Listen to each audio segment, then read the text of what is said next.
Hello everybody. Our topic for today is going to be the functional areas of the cerebral cortex. So 80% of the human brain is the cerebrum. The cerebrum has a right hemisphere and a left hemisphere. So it's divided right down the middle between right and left. And half of the cerebrum is white matter. The inner half of the cerebrum is white matter. That does not do information processing. That simply carries information to other parts of the brain. And then the gray matter of the cerebrum is on the outside, and that is called the cerebral cortex. Different areas of the cerebral cortex have very specialized functions. And if you have a patient that has traumatic brain injury or a stroke, the problems that they're going to have after the traumatic brain injury and stroke are going to depend on what portion of the cerebral cortex was damaged. So notice in this picture of the functional areas of the brain, notice there is one little crevice between the bright red area and the bright blue area called the central sulcus. So the central sulcus is a crevice that is the very back border of the frontal lobe of the brain, of the cerebrum. And the front of the frontal lobe goes all the way to the front of your cerebrum, so that area that's shown in pale purple. So it goes all the way to a space right behind your forehead. So now look at that central sulcus and notice the bright red area just in front of it is called the primary motor cortex. That's going to be very important. Going further, going to the area right in front of the primary motor cortex, there is another area called the premotor cortex that is still in the frontal lobe. If we follow your eyes to the pale purple area that's in front of the premotor cortex, that is called the prefrontal cortex. And then if you notice the kind of reddish area that to me looks almost like an elephant head, that is labeled Broca's area. So primary motor cortex, premotor cortex, and Broca's area all have a lot to do with controlling muscles, motor control. The prefrontal cortex is the most complicated part of the human brain. That is where you do your judgment of what is right and wrong. It's where you have empathy for other humans. All of your most complicated human functions are in the prefrontal cortex. But we're going to start by talking about the motor areas, the primary motor cortex, the premotor cortex, and Broca's area.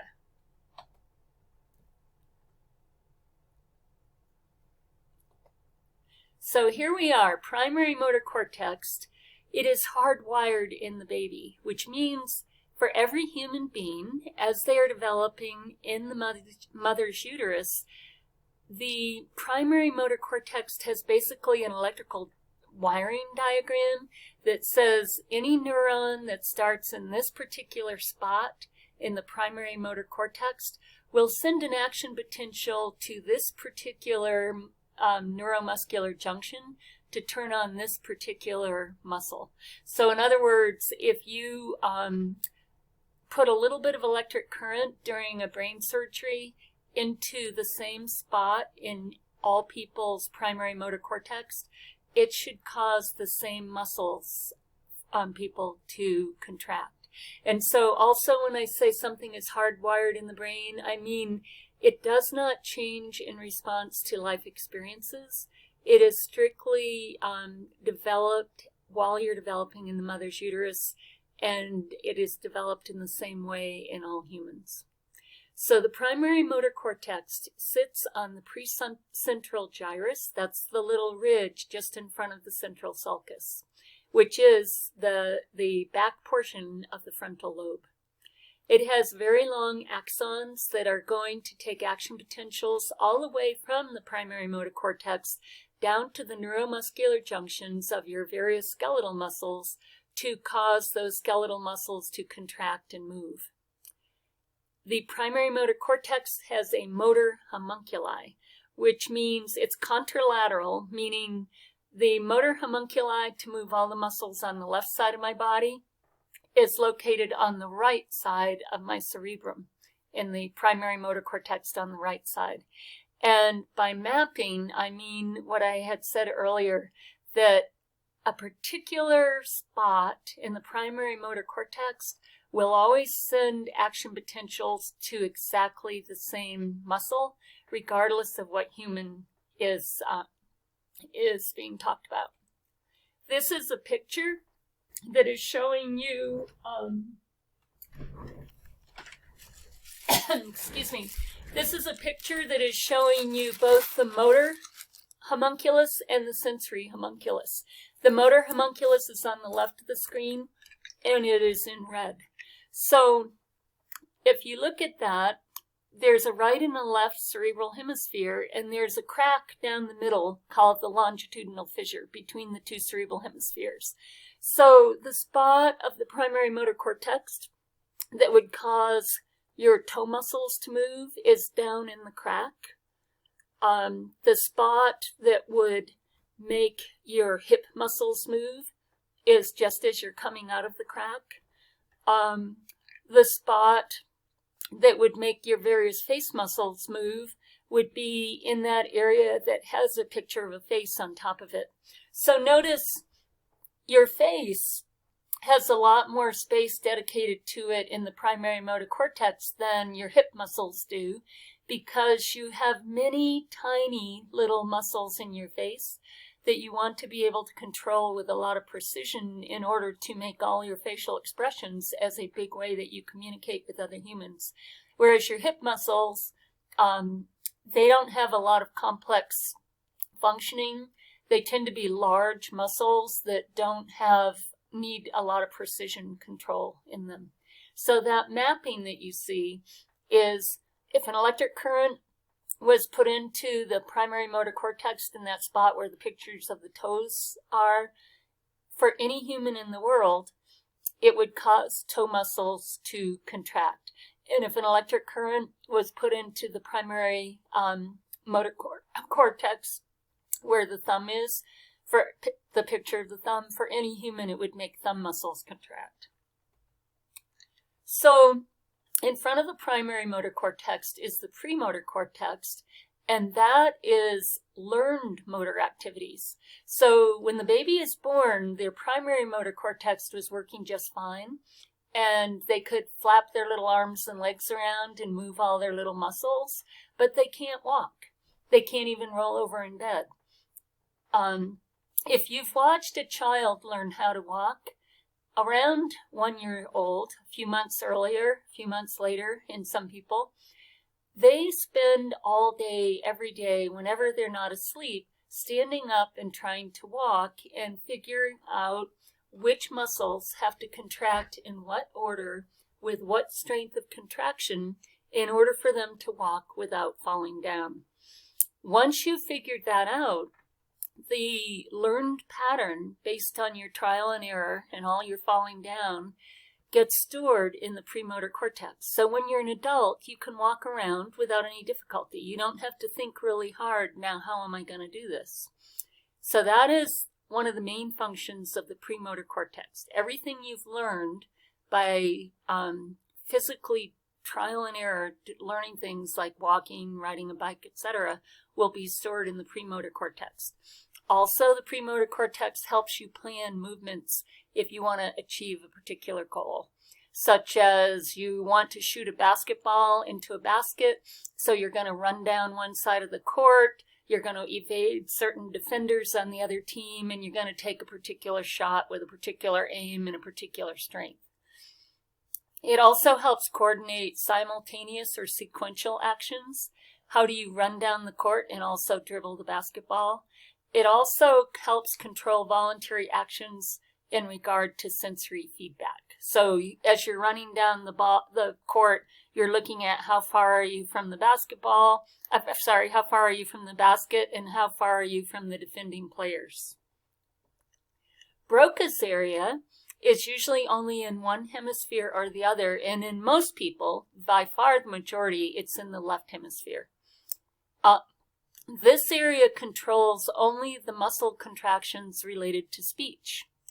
And it's also active in planning speech and then in causing your tongue and lip muscles to move in a way to allow you to speak.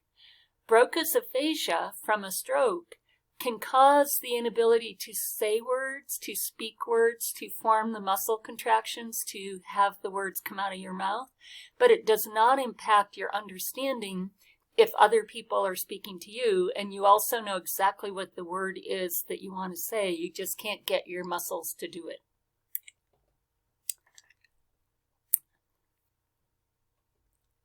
So next I'm going to talk about some sensory areas. Right behind the central sulcus, that dark blue area, is the primary somatosensory cortex, and right behind it, the lighter blue area, is the somatosensory association area. So on the postcentral gyrus, the lobe of the cerebrum behind the central sulcus is the parietal lobe, and the first part of that is a ridge called the postcentral gyrus. So this is where the primary somatosensory cortex resides. It is also hardwired. So this is the part of your brain that receives sensory stimulation from all the sensations you can feel from your skin, and also from proprioceptors. So proprioceptors are in all of your muscles and joints to tell you what position is your joint in right now. Primary somatosensory cortex can also help with spatial discrimination, which means if somebody touches your right hand right on the thumb, your body can tell that the exact location on your body that you're being touched. You're not confused and thinking that the person is touching your left hand instead. And the way you do that determination is the primary somatosensory also has a homunculus. So here in the blue is the homunculus for sensation, which means if somebody was touching my thumb, the action potential with that sensation would arrive where the picture of the thumb is in this picture. Somatosensory association cortex is learned. It's not hardwired. So it is behind the primary somatosensory cortex. It integrates sensory input from primary somatosensory cortex in order for you to learn to recognize objects by touch. So this, whenever you have something that's called primary, that means it's hardwired in the body. It's already in every human. It's already set up when you're born. It's already working when you're born, and it's not affected by experience. Whenever you have something called association, that means it is where you learn information, and it is totally wired and loaded up based on your experiences. So the somatosensory association cortex, as you touch things and look at things, it helps you learn to recognize objects based on touch. But you will only learn this for objects that you have experiences touching. The visual cortex, primary visual and visual association, are both towards the back of the brain, the cortex, and they are in the occipital lobe, which is at the very back of the cerebral cortex. Primary visual cortex is hardwired. That means that babies are born, unless they have a defect of some kind, babies are born where they receive visual information from the retina. They're born being able to see. And so all of these primary areas that we've mentioned so far are all contralateral. So whatever I see in the world to my right is going to get interpreted in my left primary visual cortex. And it is hardwired, meaning any information that hits a particular spot on any human's retina on the left eye will arrive, the information from that will arrive in a predictable spot in the hemisphere, on the primary visual cortex on the other side. Visual association area is learned. So that is everything you've learned to recognize visually. Auditory areas, again,